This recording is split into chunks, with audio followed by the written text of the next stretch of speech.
The Cosmere is massive. Multiple planets, layered magic systems, gods, prophecies, hidden connections, and thousands upon thousands of pages. And if you're brand new, that scale can feel intimidating. The natural question becomes, where do I even start? Today, we're making the case that the ideal entry point isn't the first published Cosmere novel, and it isn't the biggest, most epic one either. It's Mistborn, The Final Empire.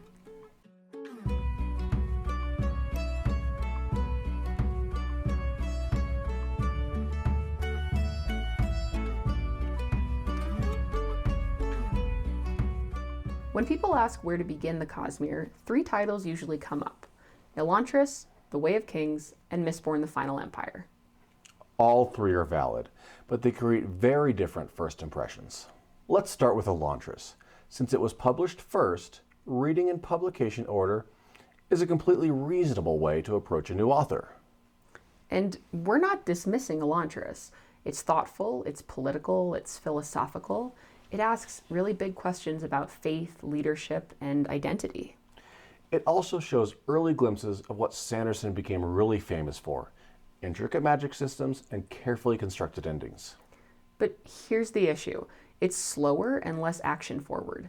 The pacing is deliberate. There's more political maneuvering, more theological discussion, and much of the visible payoff doesn't arrive until the final act. Which means, as a first-time reader, you're investing a lot of patience up front. You're asked to trust an entire book of process before you see the full shape of what the story was building towards. And that's not bad. It's just not the most welcoming first experience. You're watching pieces move without understanding the why behind them. That mystery is intentional. It works beautifully for readers who enjoy slow unraveling. But as an introduction to the Cosmere, it asks you to place a lot of trust in an author without knowing what he's capable of pulling off.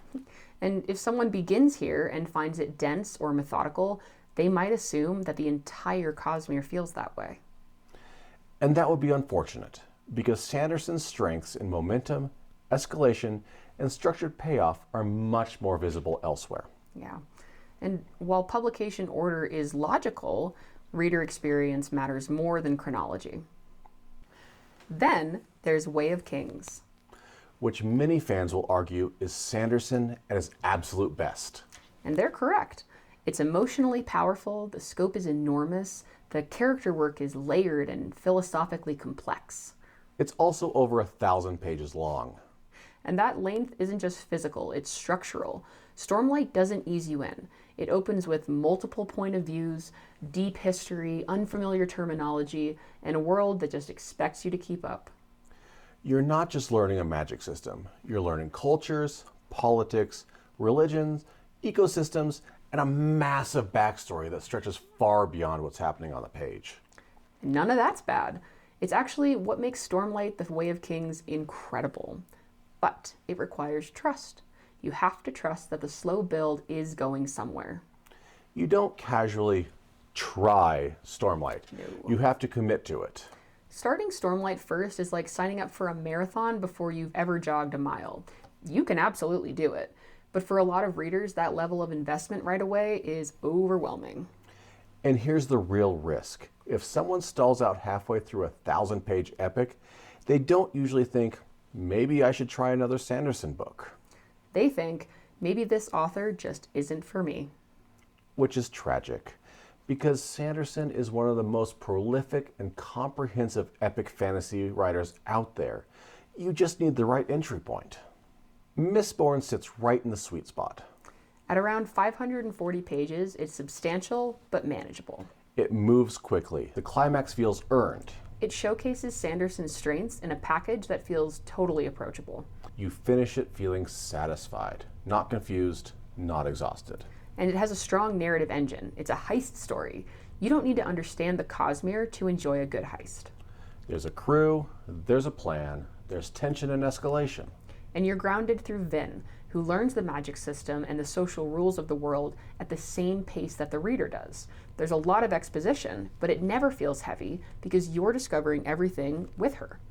And alongside Vin is Kelsier, a charismatic mentor who pulls both her and the audience deeper into the story.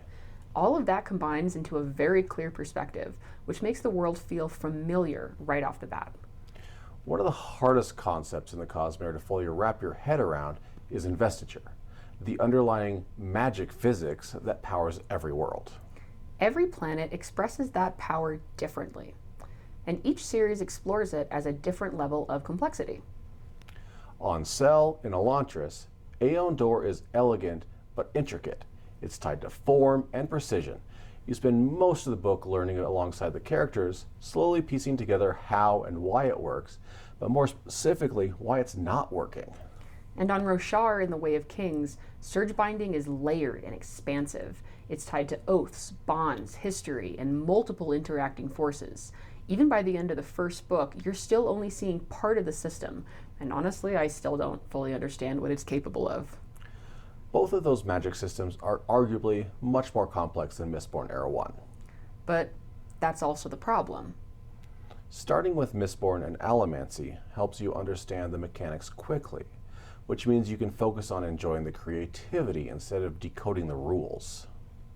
Relatively, Allomancy is simple. You swallow a metal, burn the metal, and gain a specific power based on which metal it was. It's rule-based. It's easy to understand. Each metal does one clear thing: push, pull, enhance, influence. You understand the mechanics early and they stay consistent. There's clarity in how the power works and what its limits are, which lets you focus on how it can be used creatively.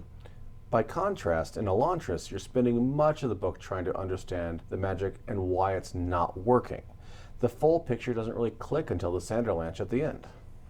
And in The Way of Kings, surge binding is impressive, but you're introduced to the concept of it as a relatively lost art. You know that it's important and you know that it's powerful, but you don't fully grasp its boundaries or mechanics yet.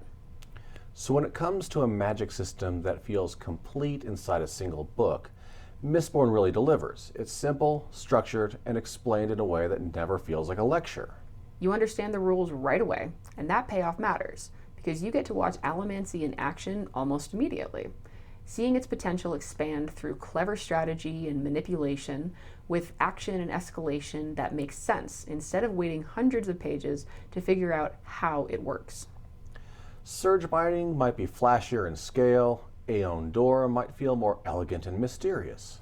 But for a starting point, you want a system you can grasp quickly and then enjoy watching expand into more creative and impressive uses once you understand the fundamentals.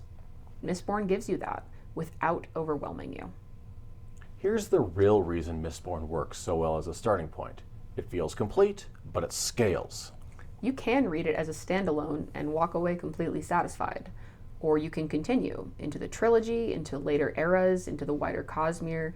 It introduces deeper mysteries without requiring shard knowledge, universe awareness, or cross-series homework, which we love.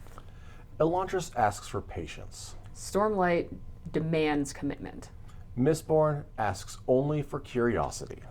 And for a first step into a universe this large, curiosity is the perfect place to begin. That's the balance. Elantris is thoughtful and layered. Stormlight is monumental and expansive.